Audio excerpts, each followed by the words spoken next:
प्रधानमंत्री आ रहे हैं, तीसरी बार आ रहे हैं पिछले 2 महीनों में। और जैसा कि हम लोगों ने पहले भी कहा था, ये तो एक सेट पैटर्न है एनडीए भाजपा की सरकार का। जहां पर भी चुनाव होता है वहां प्रधानमंत्री सरकारी दौरे के तौर पर वहां आते हैं और पॉलिटिकल प्रचार करते हैं। बिहार में भी वो हो रहा है। हम लोगों ने मधुबनी में देखा, पूरे बिहार से पंचायती राज से चुने हुए लोगों को सरकारी खर्चे पर मधुबनी में जुटाया गया। उसके बाद अभी विक्रमगंज पीरो के एरिया में उन्होंने एक बैठक करी, और अभी भी जो बैठक हो रही है जसौली सिवान में, वहां पर भी यही हम लोग सुन रहे हैं कि पूरे इलाके के सारे स्कूलों को, सारे आंगनवाड़ी सेंटर्स को, सबका गाड़ी बस सबको व्यवस्था देकर सरकारी तौर पर इकट्ठा किया जा रहा है। आप कितने भी लोगों को इकट्ठा कर लें, जब लोग स्वेच्छा से नहीं आ रहे हैं तो उसका फर्क तो कुछ पड़ना नहीं है। दूसरी बात जो बिहार के लोगों के समझने के लिए है कि प्रधानमंत्री यहाँ आ रहे हैं और ये जो खर्च हो रहा है, ये खर्च किसका हो रहा है? ये बिहार सरकार का हो रहा है, बिहार की जनता का हो रहा है।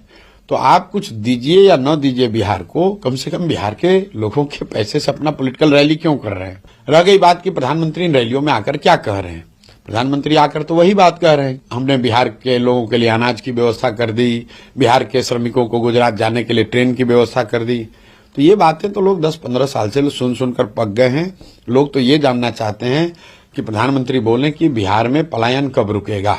15 साल से मोदी जी के कहने पर, मोदी जी के चेहरे पर लाखों लोग बिहार में भाजपा को वोट देते हैं। आज समय है मोदी जी से पूछने का कि मोदी जी ये बताएं कि 15 साल में फैक्ट्री बिहार के बजाय गुजरात में ही क्यों लगती है, बिहार में क्यों नहीं लगती है? ऐसा कैसे है कि बिहार के बच्चे ही मजदूरी करने गुजरात में जाते हैं? कुछ लोग कहेंगे भाई यहाँ तो राज्य सरकार का ये मामला है। राज्य में भी मोदी जी का ही सरकार है, राज्य में भी नीतीश भाजपा की सरकार है, और उसी राज्य सरकार के प्रचार के लिए मोदी जी आ रहे हैं। तो भाजपा समर्थक ये नहीं कह सकते हैं कि अरे भाई मोदी जी तो बहुत काम कर रहे हैं, बिहार सरकार काम नहीं कर रही है। तो बिहार सरकार भी तो मोदी जी की ही सरकार है।